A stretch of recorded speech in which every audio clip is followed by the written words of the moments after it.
Hi. He doesn't want to be here.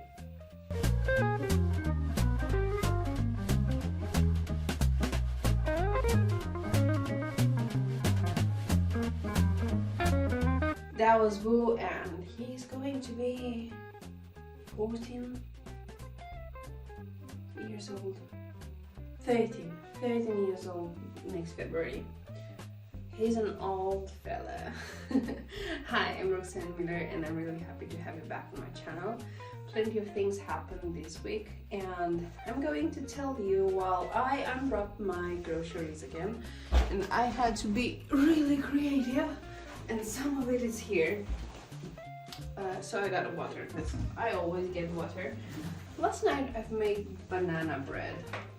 This is all it's left. And it has protein powder too. Alrighty. Cherry tomatoes. So as I told you, this week happened a few things, and I did I made a WhatsApp group, and I texted both my parents in the same time, telling them what my grandpa did. Bulldog. Someone in the house wanted it. This sauce is quite interesting. I bought it a few times now.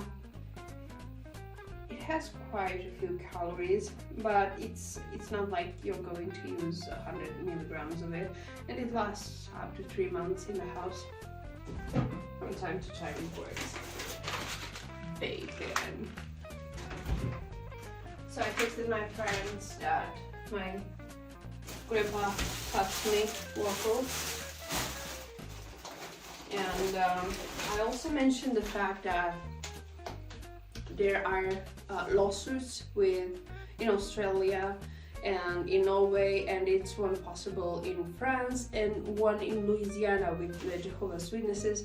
They are both related to the shunning and child essay. This is borscht. This powder, you can find it in form of liquid too, but I prefer the powder because it's more sourish. To make the soups sour, and this is how I prefer my soups.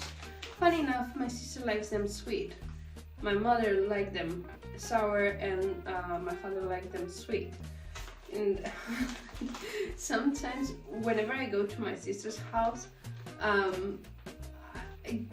I eat what she cooks, but I don't really like it because the soups are sweet, and I'm like, chocolatey waffles, and one piece of chocolate, and one big ass cucumber. Yeah, so I texted them and told them, you know what, in the new light of the things happening and how I found out the information, I want to tell you that it took me up to 23 years to understand that this thing really happened, and my grandfather's intent was to essay me, and I was lucky enough to get myself out of the situation. And yes, it is good that it didn't go further, but still, his attempt, it is as bad in the context.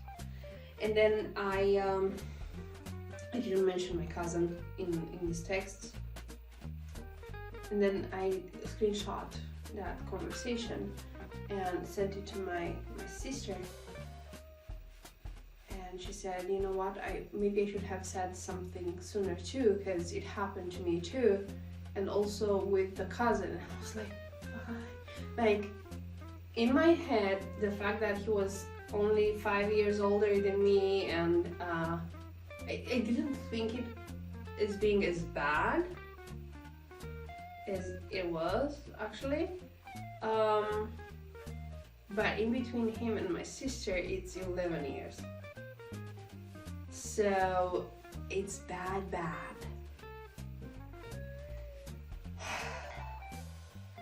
Yeah, this is how you end up wishing for Christmas like a new year of therapy. Oh gosh. Now today I'm going to make the soup that I wanted to make last week, but I forgot to buy the ingredients. Pickles.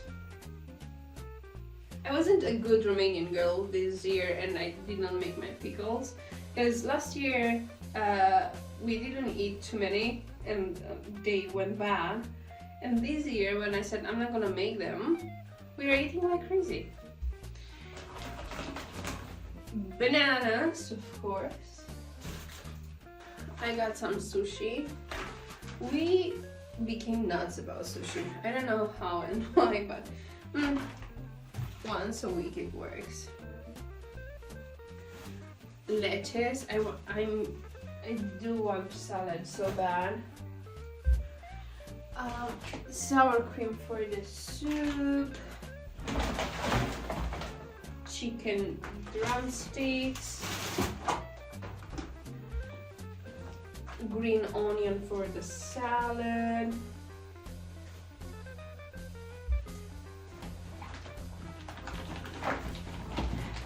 These are like zucchinis but not dark green for the soup. You will see that there is a thing. All my soups will be with apio, with celery, or with zucchinis. And I got some fish fillet. I don't know the name of it. They say it's from the Nile. I don't believe it. It's from here. And a big ass carrot. So yeah, these are the major events this week. And then I photographed my friends Mia and Erin, because I don't know if you know, but I'm actually a professional photographer. Coffee. So I'm getting my coffee in bins, or like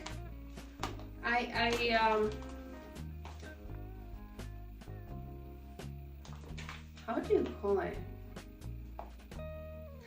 Well, I make it into a powder after that. And I use my French press. It's in this way I don't drink more than 1 coffee a day. It's maybe how the boiled water sits on it and takes all the flavor out and all the but I don't know, when I used to have a machine, I used to drink 3 to 4 coffees a day. Maybe it's also the fact that I am more at peace in myself, in my head. I'm sleeping better, I'm eating better. As you can see, 90% of the things that I'm buying are whole foods, and I'm cooking at home. I'm not buying as much trash. Maybe that is very important in all this situation as well.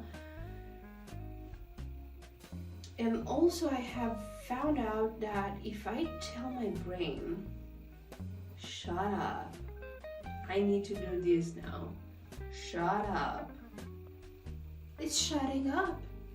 It's phenomenal. These are pork cubes and pork neck. With the cubes I'm going to make an olive stew, which is super delicious. And it's funny because Romania had very various influences. Like the south is going to be the Balkanics, the Turks, because we have been invaded by the Turks quite a long time. And also you will have, like, Romania has over 2 million people of ethnic minorities, and it's going to be Romanians with Greeks, Romanians with Armenians, Romanians with Turks. It's also the Roma people. It's Romanian with Hungarian, Romanian with Germans, Romanian with Russian Romanian with Moldovians, Romanian with Ukrainians, Romanian with Serbians and Bulgarians. It's our history is very rich because we have been conquered from all the places, and whenever we had different kind of soldiers, they stayed because the girls are pretty and the food is good. Eggs.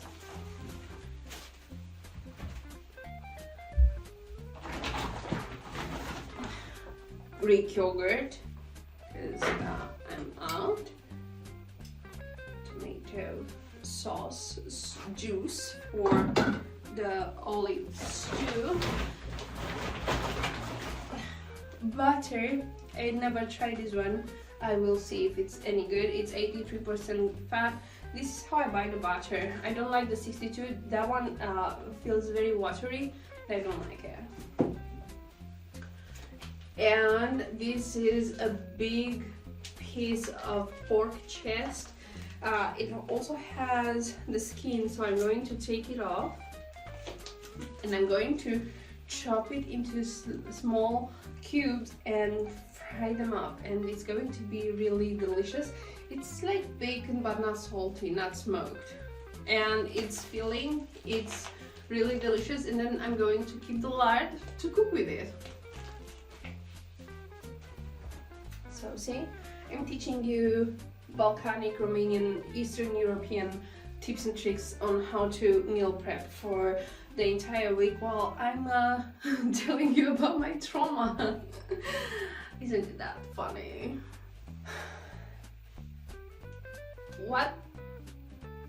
Another thing that was really funny was that in 2017 or 18, my parents found at their Kingdom Hall two teenagers, twins that have been somehow running away, abandoned, kind of going into the foster system, and they decided to take them into foster care. And I was like, you know what, I'm out of the house anyway. In that period they were speaking to me, so they asked me what's my opinion on it, and I was like, I'm out of the house anyway, so if you want to do something good for these girls, go ahead and do it. And it happened, everything happened in the exact same loop. So one of them said, you know what, fuck your religion, I don't give a shit, it's all bullshit, I can see through all the bullshit, I don't care, I don't want it, I'll go to the Kingdom Hall if I have to, but I'm not gonna get baptized, I'm not gonna believe it, and stuff like that. And that was one of the girls who, after a year, she decided to go back to her alcoholic mother, because she thought, you know what, it's better there than with your stupid rules, with your stupid religion. I want to celebrate my birthday and Christmas and stuff like that. And I don't want to have to tell kids in the school that I can't have birthday candy from them because my religion is stupid. So she left. The other one who stayed, and she was a people pleaser, just like somebody who's pointing at herself and who wanted to make them happy. She got baptized. She was honestly a little bit slow too. In this summer, she got this fellowship because she ran away with a boy. And right after that, she got a nose piercing and a tattoo and started smoking. To be fair, I started smoking before leaving the religion, but nobody knew. Or at least I thought they don't know, because I was not smoking that much and I was washing myself like crazy. So yeah, isn't it funny? Isn't it ironic how things work?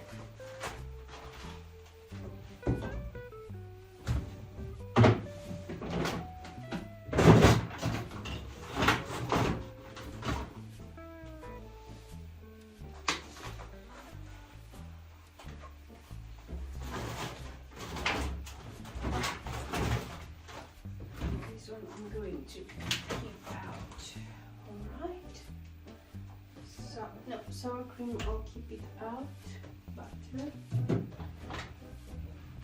For the sour cream to not go separate itself in the soup, it has to be a bit warmer, and also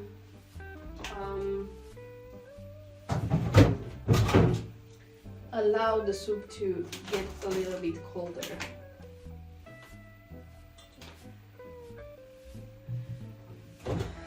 And also I have been speaking with my friends, with Erin and Mia and another friend about emotional eating, because I photographed them and Erin was not so happy about the way she presents herself, because she doesn't like herself being fat, and she started to speak really bad about herself, and it's hurtful. It is, and I hear where she's coming from. It's not a great place to be, and usually people who will say, oh, I'm fat and I like it and I'm fun, I'm okay with it, they are full of it. And I know because I've been there. It's a coping.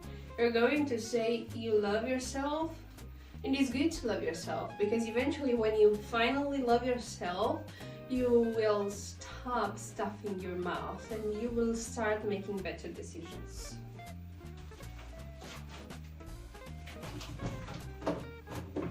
And I told her, because she was like, oh, I'm gonna have to go on a fat diet or something. Those were not exactly the words, but that was the idea. And I said, you know what, actually you don't have to do that. You can be kind to yourself and start making better decisions. And I told them about my issue with my emotional and binge kind of mentality, how I was raised, because I was binging on food and alcohol and smoking. I have moments in which I'm overwhelmed by my feelings. I started to learn how to say, all right, I'm gonna sit with the feeling and I'll be okay after it. I don't have to numb it. But also, it's this thing in which sometimes you just feel the need to numb it, and then you start and eat and eat and eat and eat, and you feel like you're going to explode, and yet you still don't feel okay. You still feel that hole inside of you, and the truth is that it's not to be filled with food. There is still chocolate left from last week. Nice.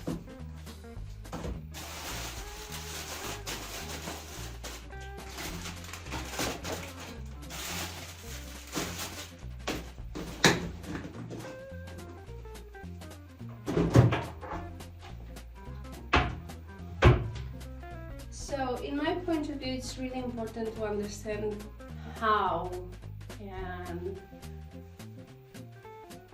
why some of the things that we are triggered to do are happening. And once you become curious, because this is the thing, if you judge yourself, you're not going to do anything good with it, because when you put yourself down, you are going to try to make it less painful, because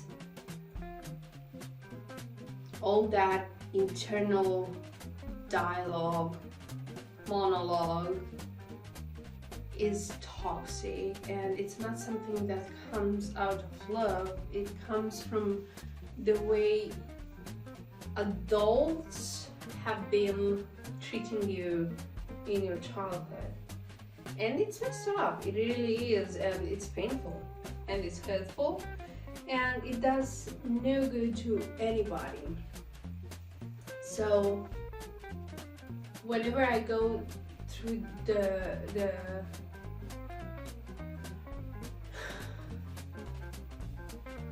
cycles, I'm thinking, you know what, there is something that happened, there is a hole that wants to be filled. And truth is, I've been through a lot, and actually uncovering trauma by trauma made me understand that all the cycles, all the self-sabotage, all the binging on alcohol, food, sex and stuff like that, cigarettes, has been just a way to keep me alive. Now, I am grateful, for instance, that I was broke enough to not get into cocaine or into ecstasy or MDMA or whatever the other drugs are, because I knew for sure that if I like something, I'm going into a rabbit hole with it, and I knew that I didn't afford them, so I was not getting into it, which is amazing. But also, all the other addictions that I had did leave a mark on my body. Like the food addiction got me to a point of morbid obesity, right? And then I had to undo all of that. And I'm grateful that I came to the point in which I was able to face my trauma and allow myself to feel it, to acknowledge it, and then to integrate it and move on, which is really, really amazing. Let's start cooking, shall we? Oh god, I like spicy, but it took so much. Like, it was a little, but it was too much of wasabi. Oh jeez. Not good. I put the lard in the bowl. We're gonna chop this onion. So the base for any Eastern European, Balkanic, Slavic soup is going to be onion, carrot, root celery, and in some of the cases you can put root parsley,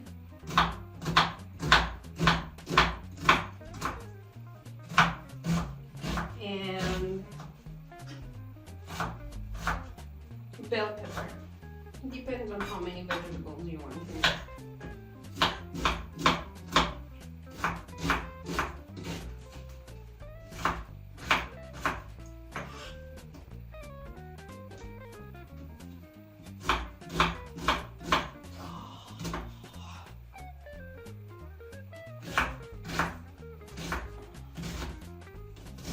There is that song, "Onions Make Me Cry," boo-hoo.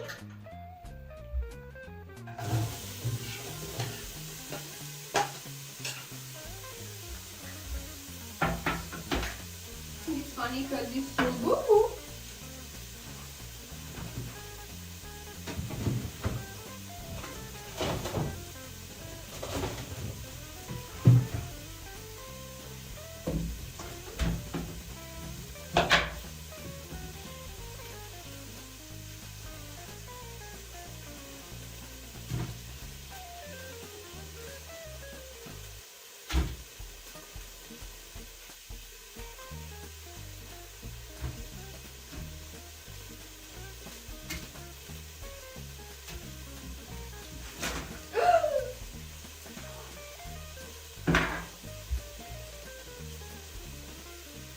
That's what I need to learn.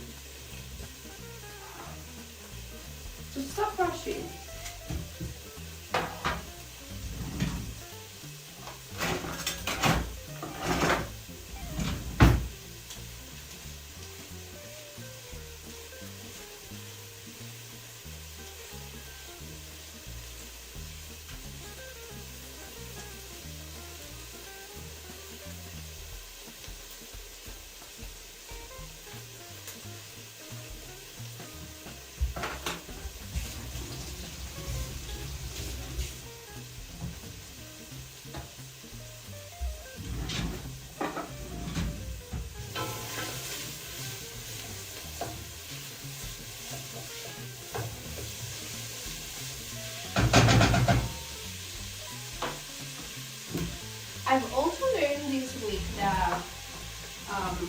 because, for instance, in Norway, the Jehovah's Witnesses are not considered a religion anymore. They do not get money from the state anymore, and they also will have to pay taxes. And France wants to do the same, which to me is amazing, really amazing, because this is because of the shunning, and that will teach them, because they say we shun you and we don't speak to you out of love, so you don't.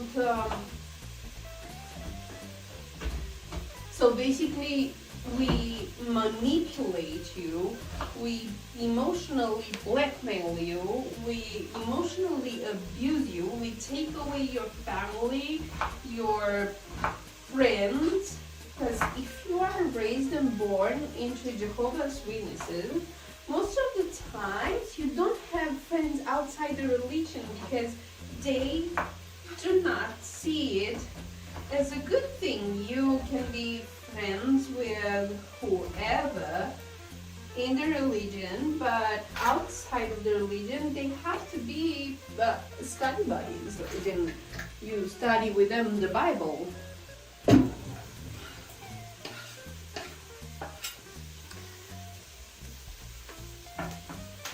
And that to me sounds a lot like controlling the information, so you don't have time to see how people, the worldly people, are actually good people and happy people. And I remember that before giving birth, my mother called me and she was like, oh, maybe you come back to the religion now, because surely you do want a future for your child. And I'm like, yeah, of course, because otherwise I wouldn't be pregnant now.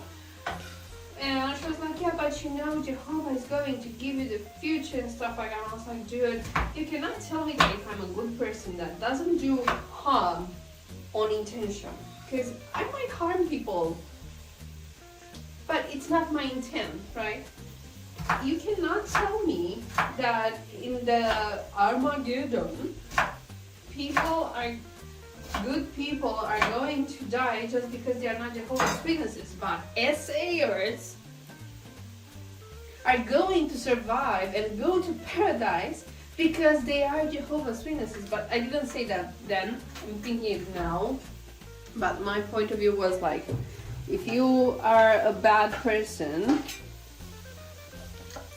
a good person, you're not going to survive just because you don't have a title. Basically. That's so stupid. I used to hate sushi.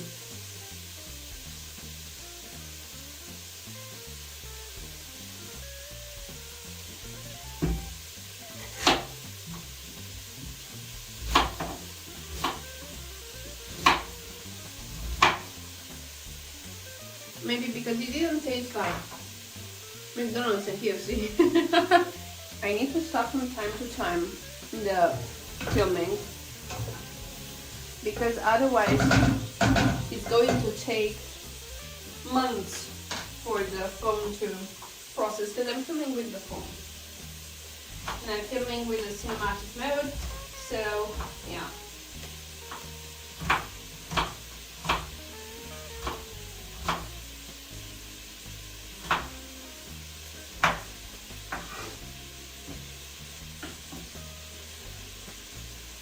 So the Jehovah's Witnesses have this superiority kind of feel to them.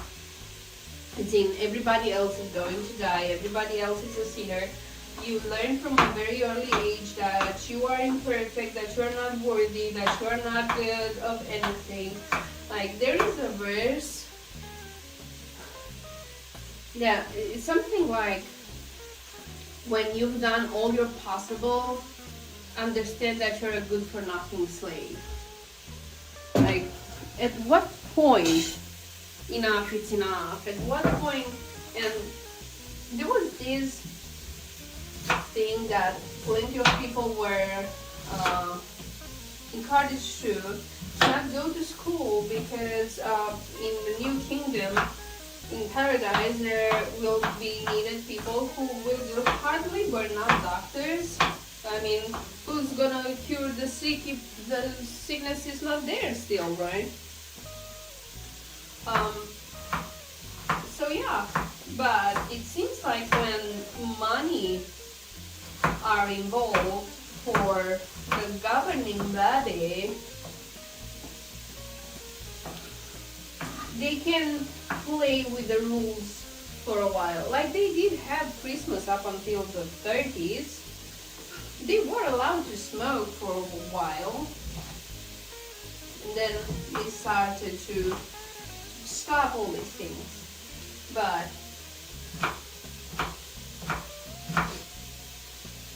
now they have people to go with you to the hospital to say you're not getting blood. And that happened to my mom when she was unstable. Like, they didn't know if she's going to survive due to the internal bleeding.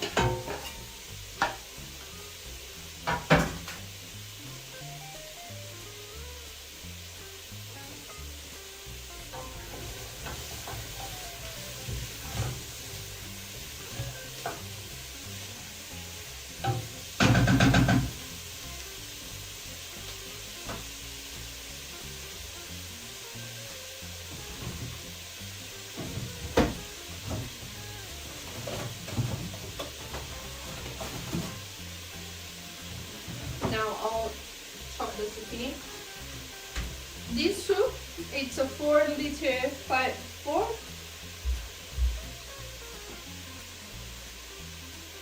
5-liter pot, but I'm not making it up until the top. It's lasting exactly a week, which is amazing.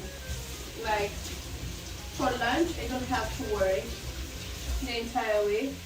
It's for me the mental gymnastics of thinking every single day what I'm going to eat is very harsh considering my food addiction. So I prefer to think of it once a week, have it written down, and then in the morning I take out of the freezer what I have in the day, like for dinner, because I usually skip breakfast, just don't feel hungry, so I'm not going to eat. And I'm also eating plenty of protein, that's why I'm not hungry. Back in the day when I would eat 3 times a day fast food, I was always hungry.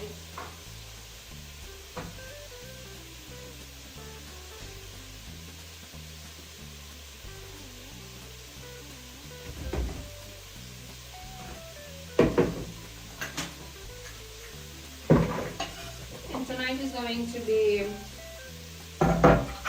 fish with polenta and garlic sauce in Greek yogurt. It's going to be delicious. I was thinking, should I make it battered and deep fry it? But then I was like, no, unnecessary. Like, I already have quite a lot of carbs in the polenta, so it's enough.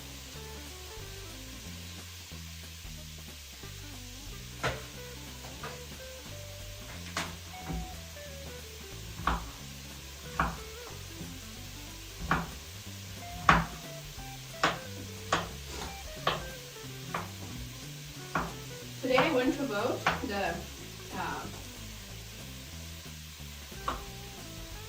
mayor of Bucharest was interesting, because the mayor became the president. Oh, to dream and have your dreams completed.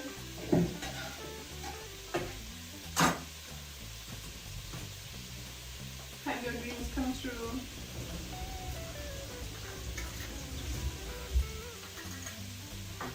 Alright, and now I'll cut the reeds.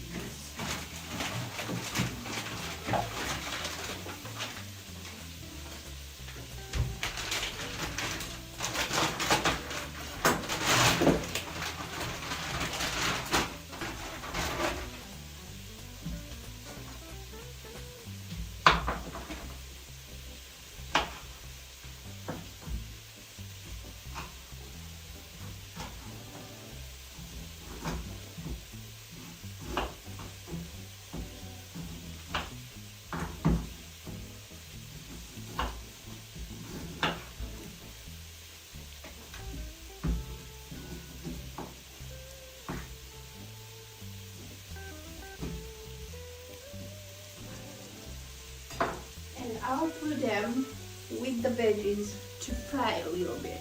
I have also seen a documentary called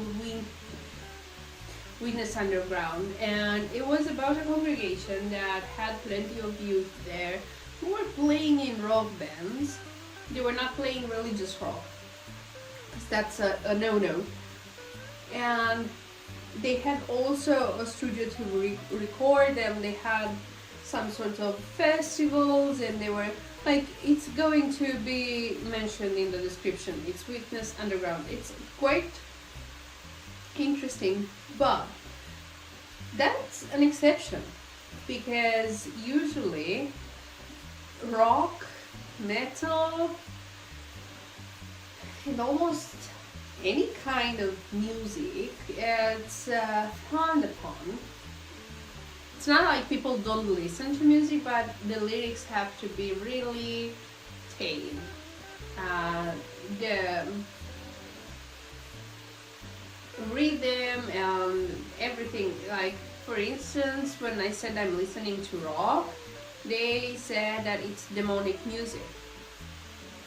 So it was interesting to see another point of view from another place, and while looking at it, I was like, oh gosh, I'm so happy that this didn't happen in my congregation, because I would have still be caught, trapped in there. But what I realized is plenty of ex-Jehovah's Witnesses, when they get out, they want to remove the Jehovah's Witness uniform. They want to get as far as possible from that image, and they get piercings, tattoos, they start to smoke, drink. Most of them usually don't know who they are and what to do next, and they are trying to find themselves, and I've been there.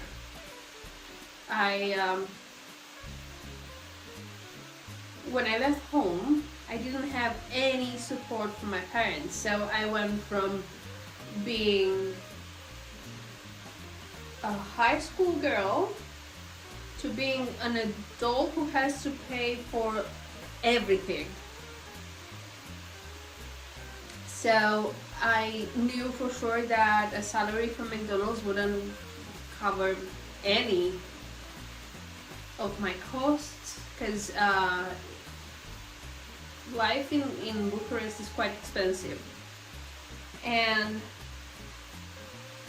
I figured I also needed a school that would allow my crazy school schedule, a work that would allow my school schedule, because I would have days with 12 hours of going to school and days with 4 hours, and I would have to juggle in between those, right?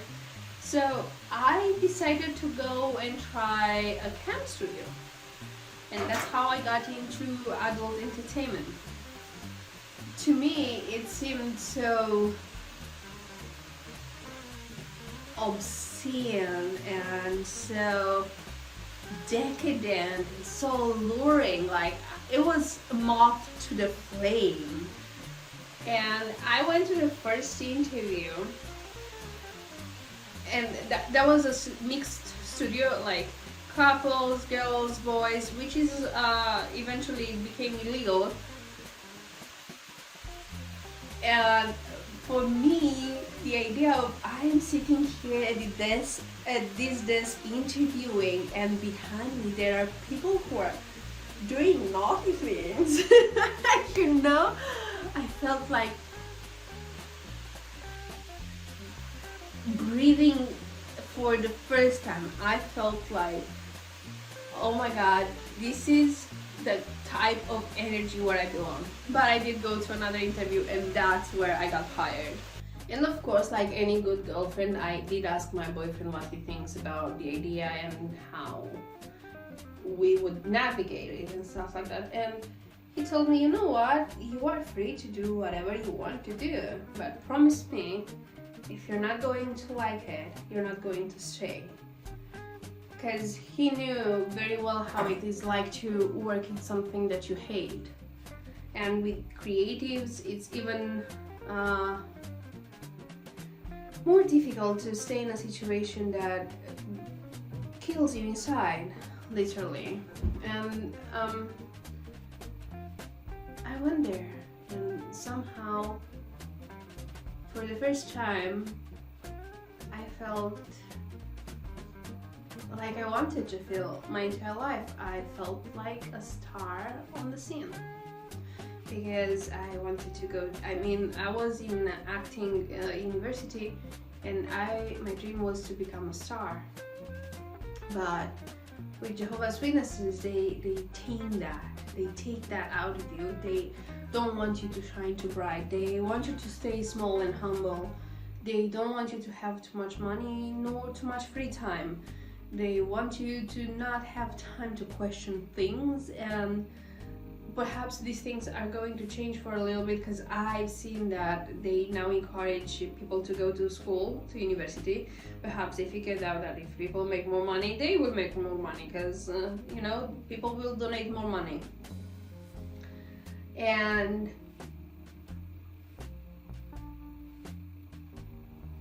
with all the situation, with this fellowshipping, with me going away from home,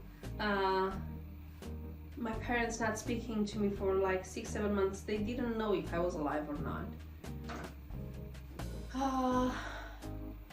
It emptied me inside, and I started to drink. I was already smoking. I started to eat again.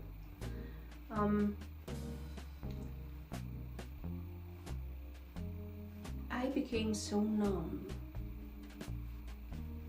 that even after I gave birth, I was questioning if I have any feelings. It was also the postpartum depression, but I would question if I'll be ever able to have anything but emptiness inside my core.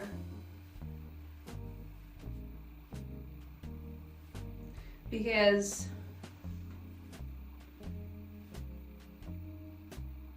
that was the only way that I was able to cope with how I was raised. So I did stop going to acting university because I felt like I can't. I wasn't even able to lie anymore, like to say, you know, to lie in a context, in a piece of acting. I wasn't able to do that. I was fake. I wasn't. Maybe I'll get back to it one day. I'm considering it. It is my passion, and I'm a creative. My photography is also one of my ways in which I express myself, and also my content, my alternative content. Yeah, it's very interesting, it's very deep, and in the past years I try to make of it a meaning, because I don't want to just release material that it's nothing. I want it to be something that gives people a few moments of happiness, and something that makes people happy. you know, something that will linger in their minds. I'm hiccuping. I did have plenty of people over the years who came back and said, you know what, you said something in that video and that struck me, and I found that video in a moment of darkness and you helped me go through it. I was like, well, where you hit and where it cracks, right? It's I figured out that I have this power to do this, and I want to use my power to good. But also because the end of the year is close, I am closing a chapter in my life. I am closing all the pain and the trauma. I spoke on things that I was not able to say. I overcame the fear and the shame. And I'm feeling so much lighter. It's going to be an interesting road in front of me, and that is something that I'm embracing, and it's something that I'm going to enjoy at its fullest. This year I allowed myself to act childish. I danced on the streets on my birthday. I had a song that made me dance, and I danced, and I didn't even care that there were people looking at me.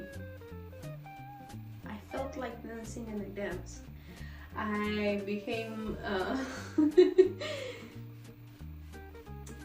the kind of embarrassing mother doing stupid stuff in public, but I'm enjoying it, like I'm thriving.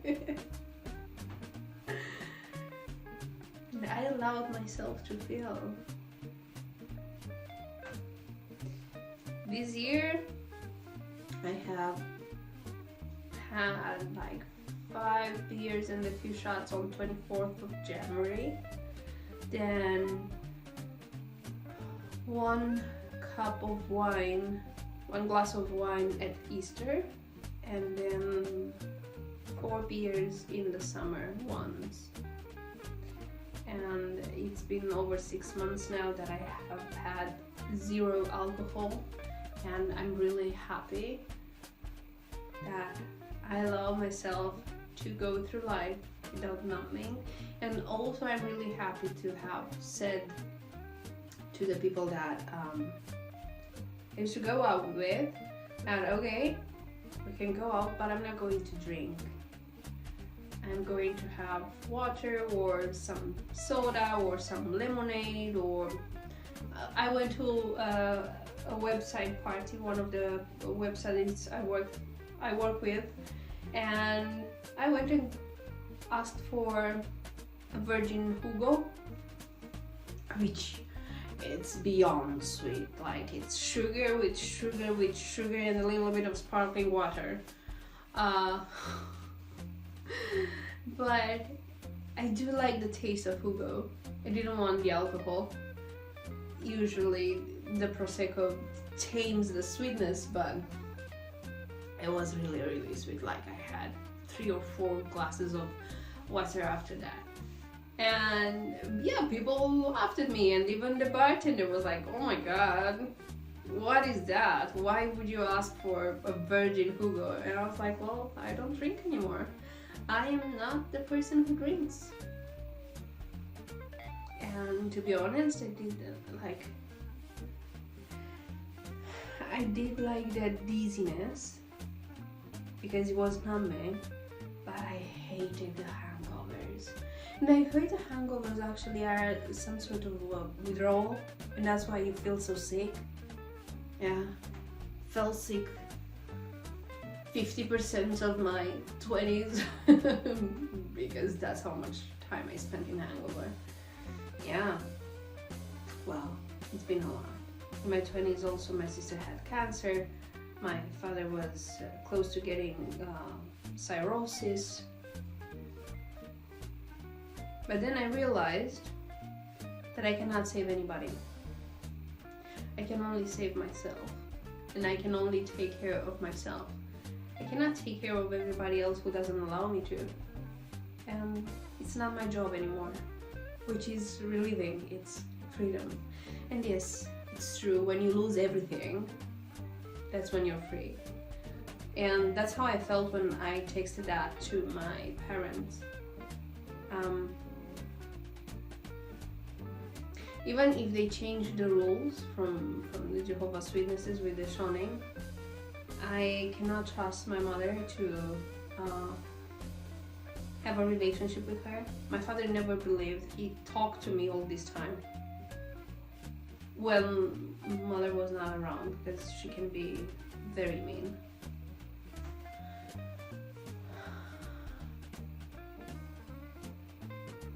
But I cannot trust her that if the rules change again, she will not talk to me anymore. So that's one thing that I have to get ready for in case she starts to try to speak to me. She had these few moments in which she came to my sister's house and said something to me, but it's always awkward, always really awkward. And I don't have to feel like I'm a stupid little kid anymore.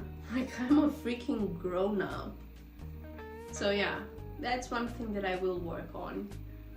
But I already feel like I'm getting there because I had the guts to stand for myself and told them that I don't know, and honestly I can't get inside their house, because it's their house, I'm not living there, and say take the old man out of your house. But I was able to say, you know what, you're not gonna see your grandkid in your house. I mean, if you want to see your grandkid, you're gonna have to like go elsewhere, because no, I'm going to protect me and my kid. And I'm really proud of that. I started to grow a spine and it's getting bony, you know, which is freaking amazing. Also, plenty of people told me that my content changed a lot, it got better.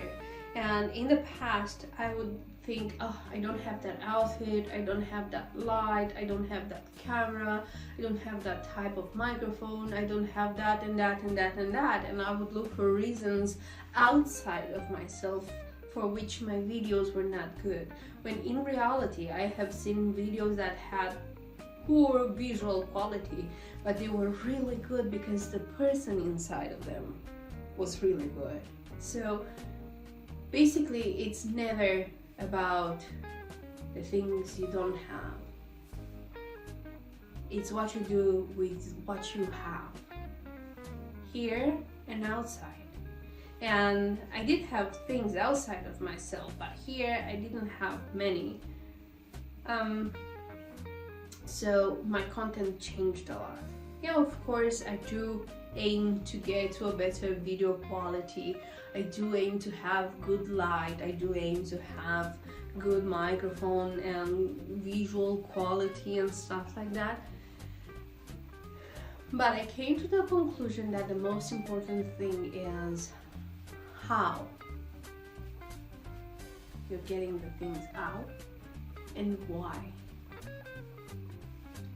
And my why is very simple. I do like to give. I do like to make people happy. And this is a way in which I can reach plenty of people and make them happy. And it brings me a lot of happiness. Of course, I will care about the validation of it, because external validation in this case translates into money. And yeah, that's another thing that I had to solve and that I had to work a lot on myself. As a Jehovah's Witness, you are told that you need money for the bare necessities and that's it. Money is not good. Wanting money, it's ego, it's demonic, it's right? Bare necessities, and the rest of the time you spend it doing ministry work and stuff like that. Ministry, the band, I'll have to move on that. And I had to get myself out of the mental space, because in all these years I have created money just for the bare necessities, which is insane. It's insane. I was in that religion, I was born in it. I was in it for 19 years and it took me another 15 to fully get out. This is the level of fucking brainwash they do. It's insane. It's insane. And of course, whenever I heard other people like, oh, I started to do this job for 1 year and I already have a house and stuff like that, I'd be like, I have unpaid bills.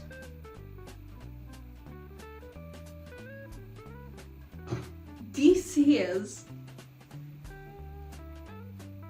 what this fucking religion does to your brain. And of course, when you believe something, you will only see what you believe. So I believe that I was not worthy of more than the bare necessities. So that's what I achieved. That's how deep in my mind that was. It's fucking mental. It's fucking mental. The thing is, you cannot tell people to get out of it, because they will not. They will think you're an apostate, and they will say that you are the demonic reason that shouldn't be heard, listened to.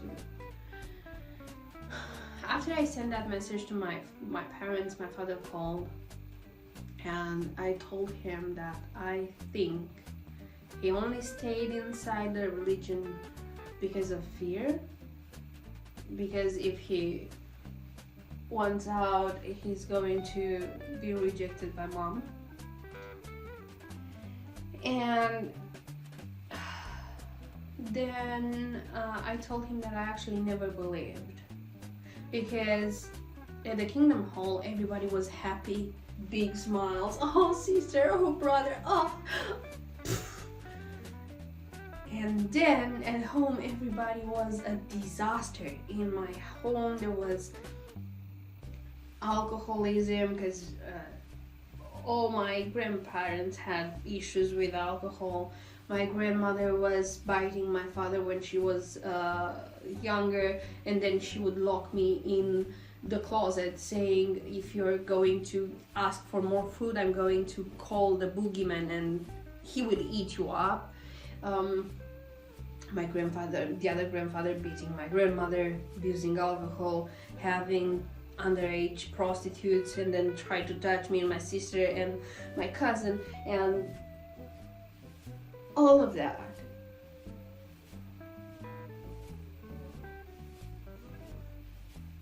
I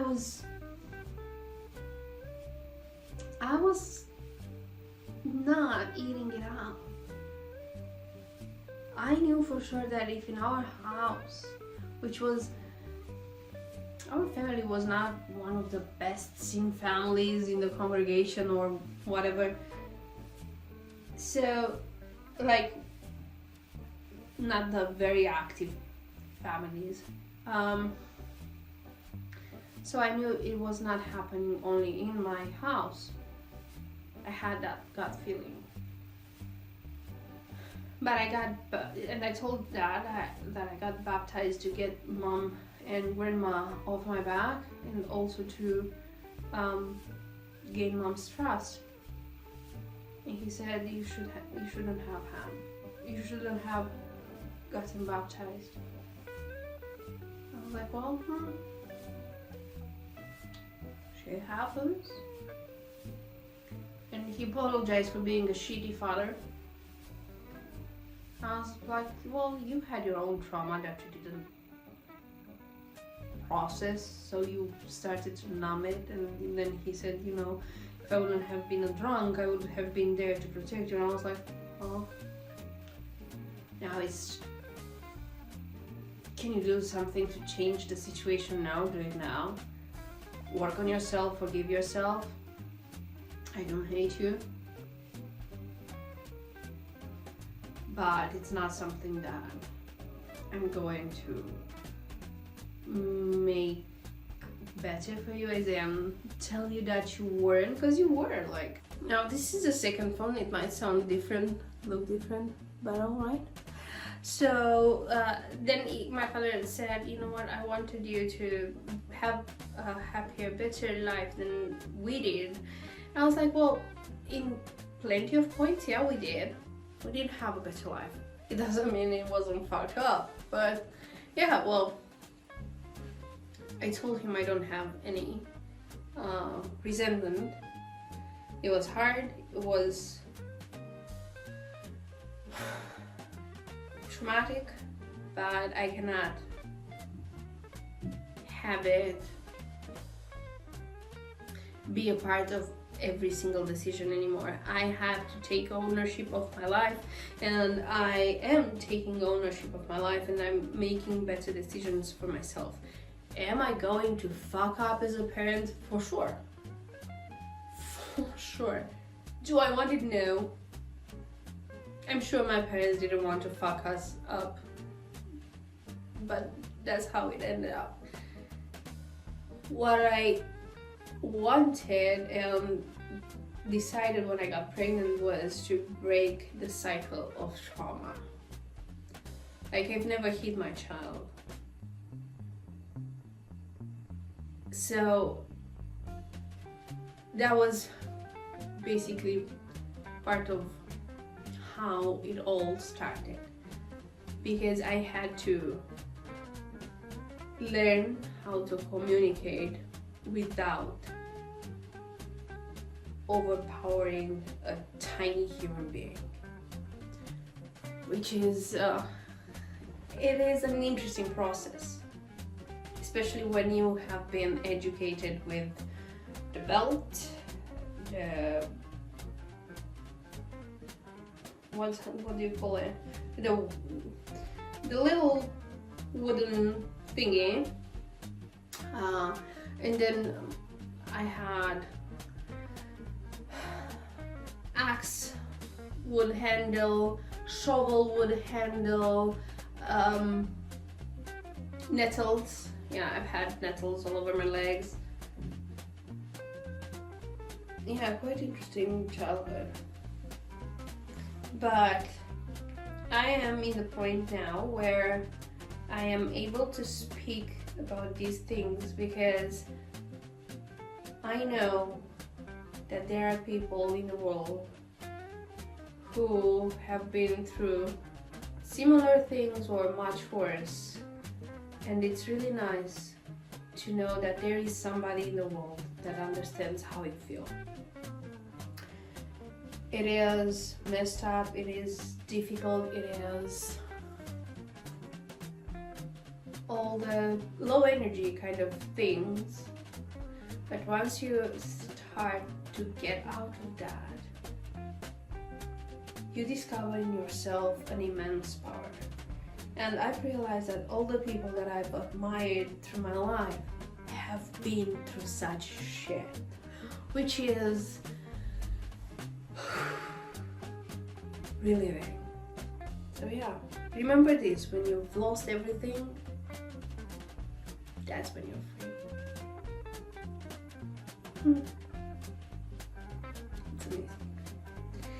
Well, my soup has to stay on the pot, on the stove, for the next an hour, because those ribs have to boil really, really good. I'll add the zucchinis and the sour cream, and that will be it.